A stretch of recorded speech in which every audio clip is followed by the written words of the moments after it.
So let me ask you something. When did you last look at your Social Security earnings record? And I mean the actual year by year earnings history, not just the projected benefit amount at the top of the statement, but the full record the Social Security Administration has been building since the first day you ever got a paycheck. Most men have never looked at it. And here's why that matters more than almost anything else I could say in the first 60 seconds of a video. The Social Security Administration has acknowledged that there are billions, not millions, billions of dollars in wages that were reported but not properly matched to the right person's account. Wages that employers paid, taxes that were withheld, work that was done. Sitting in a database somewhere attributed to no one because a Social Security number got transposed or a name was entered incorrectly, or a W-2 was processed with an error. And if your record has one of those errors, if a year that should show $70,000 in earnings shows zero, or shows $30,000 instead, you have been carrying a lower projected Social Security benefit than you actually earned. Every single day, without knowing it. And the fix for this takes about 15 minutes and a free account at ssa.gov. That's the first thing I want to cover today. And the reason I'm starting there is that it's the only strategy on this list that can increase your Social Security benefit right now. Without waiting, without working longer, without changing a single thing about when you plan to claim. Just by checking a number that most men have never once thought to verify. But there are 4 more strategies that can meaningfully increase what you collect. And the 5th one, the one that connects to everything else on this channel we've been building around survivor benefits and the widow's penalty, is the one most married men get completely backwards. Getting it backwards isn't just leaving money on the table. It's making a permanent decision that affects the surviving spouse's income for the rest of their life. So we're going through all 5 today.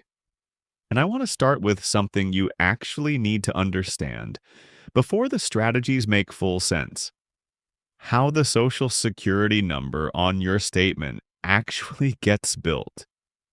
Because once you see the mechanics, every strategy I'm going to share becomes obvious.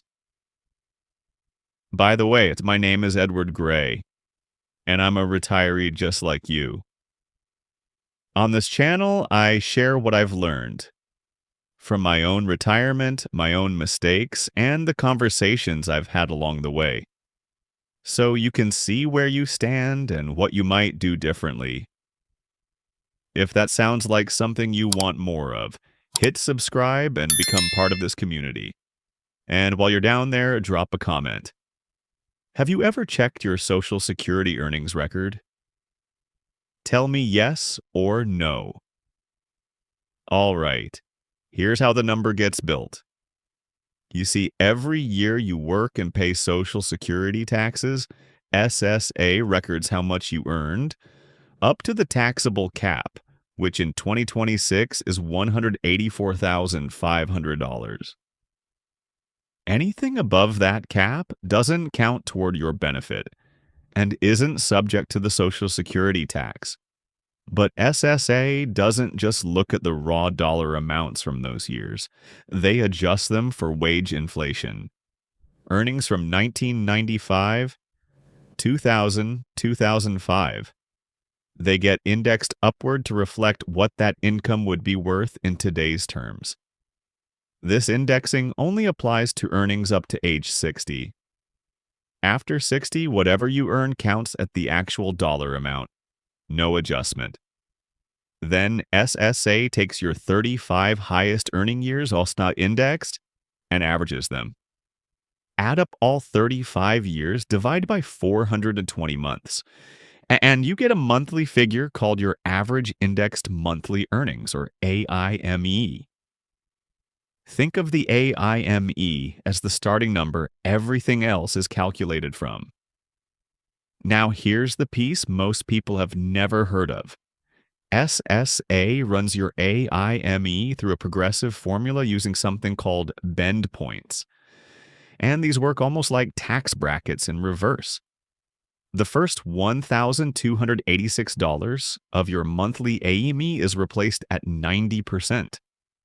The amount between $1,286 and $7,749 is replaced at 32%. Anything above $7,749 is replaced at just 15%. So a lower earner with a small AIME gets 90 cents replaced for every dollar of earnings. A higher earner gets 90 cents on the first slice, 32 cents on the middle, and 15 cents on anything above the second bend point.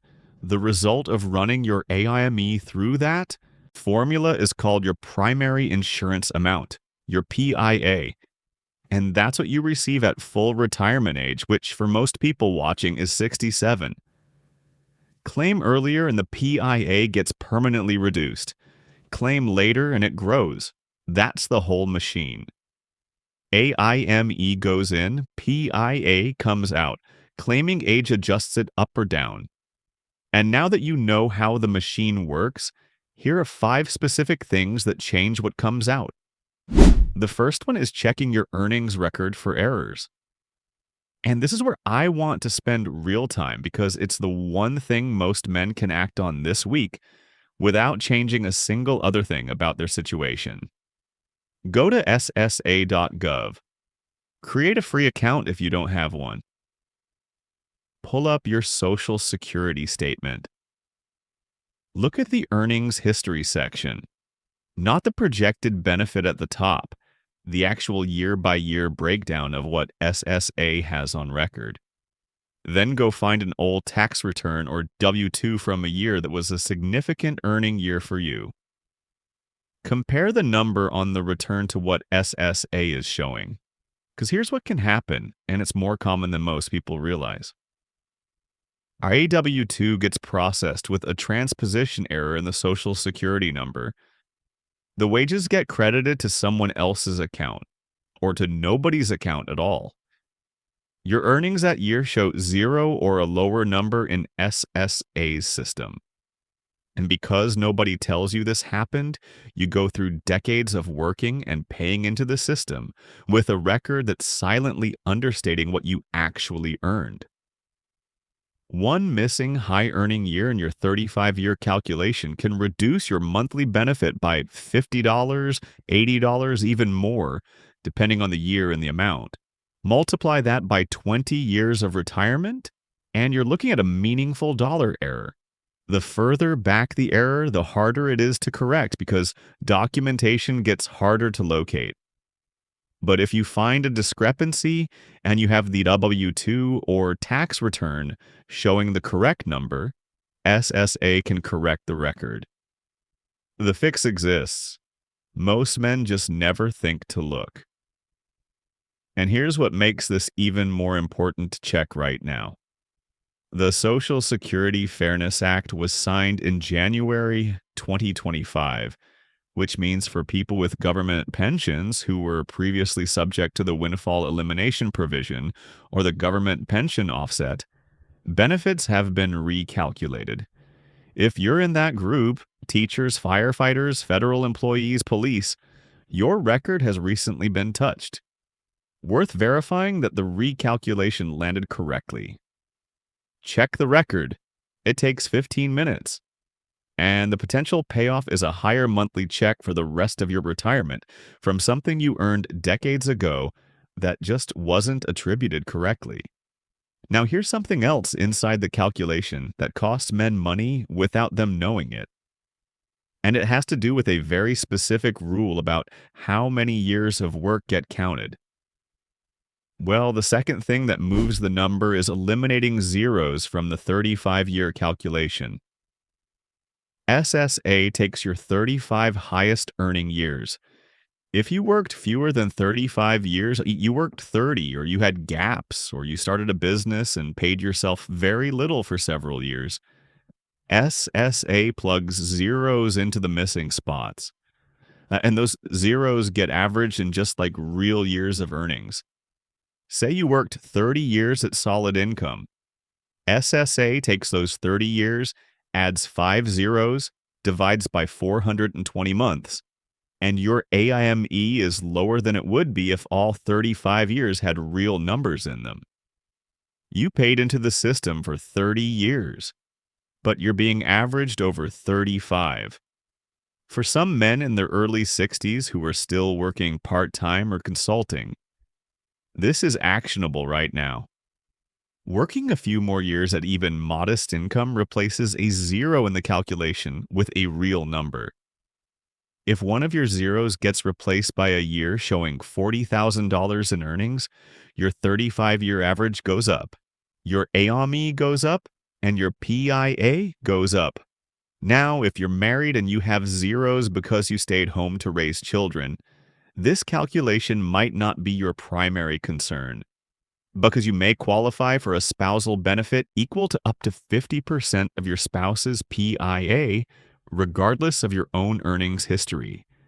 In that case, your own PIA from working additional years might still come in lower than the spousal benefit, which means working longer specifically to eliminate zeros isn't always the right call. But if you're single or if your own earnings history is likely to produce a better result than the spousal benefit, and if you have fewer than 35 years with real income, a few more working years can move the number in a way that pays off for the rest of your life. And here's the thing I want you to sit with before we move on. Even if you already have 35 years, working additional years in your 60s at higher income than you earned earlier in your career can still help. Because those higher earning years push out your lower earning years from the top 35. The calculation only keeps the best 35. If your worst years from 35 years ago were low, replacing them with current higher earnings raises the average. Now, and this is where it gets genuinely interesting. Understanding the bend points I just described tells you exactly where additional earnings do the most good. And most men have no idea this matters. All right, so here's what the bend point structure means in practical terms. If your AIME is below $1,286 a month, if your 35-year average monthly income is below that number, every additional dollar of earnings you add to the calculation produces 90 cents of additional monthly benefit. That's an extraordinary return. The math on working even modest additional years at that level is almost always favorable. If your AME is between $1,286 and $7,749, which is where most American workers land, every additional dollar produces 32 cents of additional monthly benefit. Still meaningful, worth calculating, but the return is lower. If your AME is already above $7,749 a month, meaning your 35-year monthly average exceeds that, additional earnings only produce 15 cents per dollar. At that level, the Social Security return on additional work years is limited. So the men who benefit most from working longer to boost their record are the men with the lowest AIMs. Specifically, anyone below the first bend point. Additional earnings there produce a 90% replacement rate on those additional dollars. The men who benefit least from working longer are the ones already well above the second bend point, where the marginal Social Security return is only 15 cents. Knowing which zone your AME currently sits in tells you specifically how much additional work would actually move the monthly benefit, and whether the juice is worth the squeeze. Your projected benefit at ssa.gov gives you enough information to back calculate roughly where your AIME lands. It's worth knowing before you make any decision about retirement timing. Now, if this is already making more sense than anything you've heard about Social Security before, if the AIME and the bend points and the zeros problem are finally clicking into place, do me a favor and hit the like button on this video right now. It tells YouTube this is the kind of content that should reach more men before they make a claiming decision they can't undo. And if you're not subscribed yet, take 2 seconds and do that too. Because what I'm about to cover next, strategies 4 and 5, is where the real money lives, especially for married couples. Strategy 5 is the one most men get completely backwards. And you don't want to lose the thread right now. Now here's the 4th strategy, and I want to be honest about this one because I've talked about it before on this channel. But today I want to frame it specifically through what the calculation means in dollar terms. Delaying when you claim is the single most powerful lever most men have to increase their Social Security benefit. And the reason becomes obvious once you know how the PIA is adjusted for claiming age. Your PIA, the number that comes out of the bend point formula, is what you receive at full retirement age, which is 67 for anyone born in 1960 or later. Claim at 62, the earliest possible age, and that benefit is permanently reduced by 30%, locked in for every month you're alive from that point forward. Delay past 67, and the benefit grows by 8% per year up to age 70. 3 years of delay from 67 to 70 adds 24% to the PIA. So if your PIA at 67 is $2,500 a month, claim at 62 and you receive $1,750. Wait until 70 and you receive $3,100. That's $1,350 more per month. Every month, adjusted each year for inflation. Over a 20-year retirement, the cumulative difference in dollars received from that one decision, when to claim, is significant enough that getting it right matters more than almost any investment decision a man makes. I'm 67 and I haven't claimed yet. I've talked about the reasons on this channel before. The survivor benefit my wife inherits, the IRM, AA management in the golden window while Social Security isn't running, the Roth conversion room that stays available when Social Security income isn't stacking on top of everything else. But the 8% guaranteed annual growth from 67 to 70 is also worth naming plainly. There's no investment that guarantees 8% per year inflation adjusted for life with zero market risk. Social Security's delayed claiming credit is the only place I know of where that exists for a retiree. And here's the thing that most men miss when they run the break-even calculation on their own. They calculate when they'd come out ahead in total dollars received, find the crossover point around 79 to 81, and make the claiming decision purely on that basis. But that calculation ignores the survivor benefit. And for married men, the survivor benefit changes the entire analysis. The 5th strategy is the one I saved for last because it connects directly to everything this channel has been building around the widow's penalty. And it's the one most married couples get backwards. Okay, here's what most couples do. Both spouses delay as long as possible, both try to maximize their own benefit, and they think of their Social Security decision as 2 separate individual decisions happening to run at the same time. Well, here's what actually produces the best household outcome for most married couples. The lower earning spouse claims earlier, but potentially as early as 62 or at full retirement age, to bring household income in the door while the higher earner continues to delay. Why does the lower earner claiming early make sense? Because the lower earner's benefit is smaller in absolute dollars. The growth between 62 and 70 on a smaller base produces a smaller absolute dollar increase. And while one spouse is collecting, the other spouse isn't being forced to pull as much from the portfolio. The portfolio takes less damage. The taxable income picture in the early retirement years is more manageable. And the Roth conversion window stays cleaner because the lower earner's Social Security is partially taxable, but not at the levels that a large check would produce. Meanwhile, the higher earner keeps building. Every additional month the higher earner delays past 67 adds 0.67% to the monthly benefit permanently. By 70, that's accumulated to a 24% total increase above the FRA benefit. And here's the piece that makes this not just an optimization for the higher earner, it's protection for the surviving spouse. When one spouse dies, the surviving spouse keeps the higher of the two benefits, just one check, the bigger one, for the rest of their life. So if the higher earner claimed at 67 with a benefit of $2,500, that's what the survivor inherits.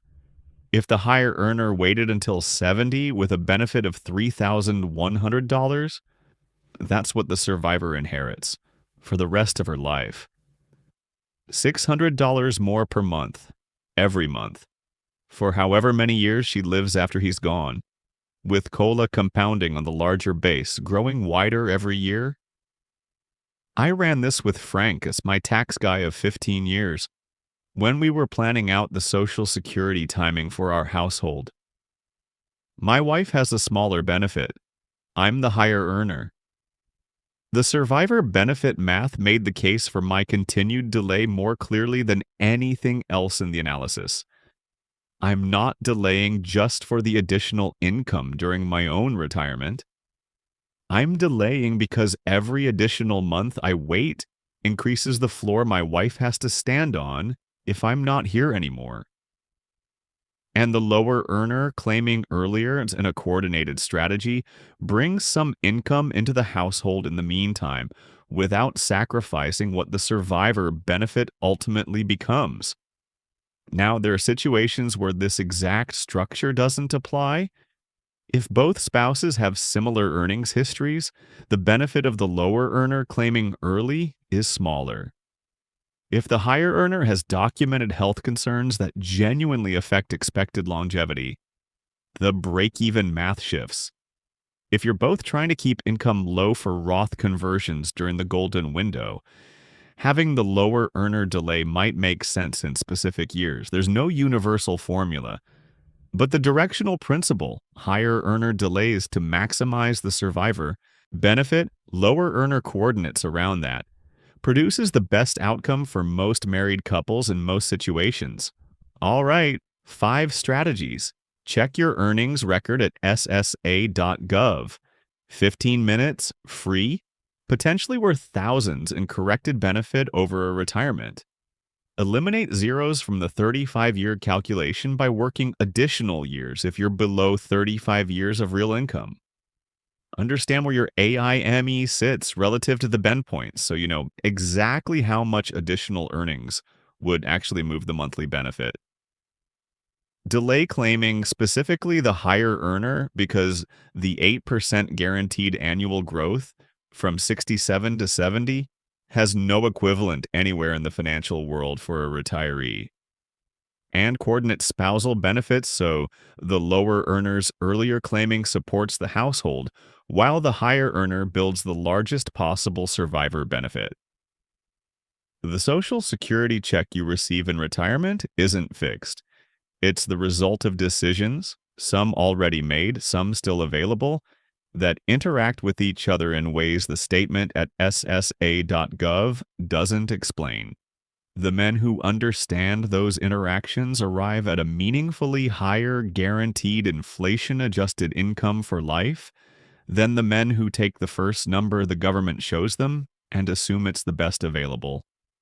And for the men whose wives are going to outlive them, which statistically describes most of the men watching this, the decisions around Social Security timing are among the most consequential financial decisions they'll ever make for someone else. That's worth treating like the permanent decision it is. Drop a comment and tell me, have you checked your earnings record?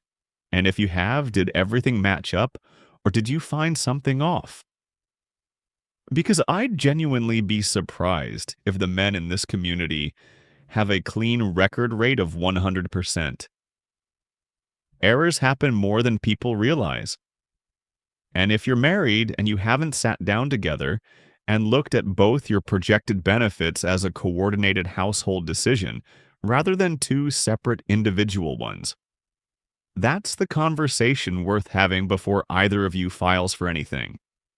And if today gave you something worth acting on, share this with someone who's approaching the Social Security claiming decision without knowing these 5 things exist. Because the statement tells you what you'll receive. It doesn't tell you what you could receive. And if you're not already part of this community, come join us. Because this is what we do here. Real retirement, real numbers. From guys who are actually living it. Hit the subscribe button and ring the notification bell. See you in the next one.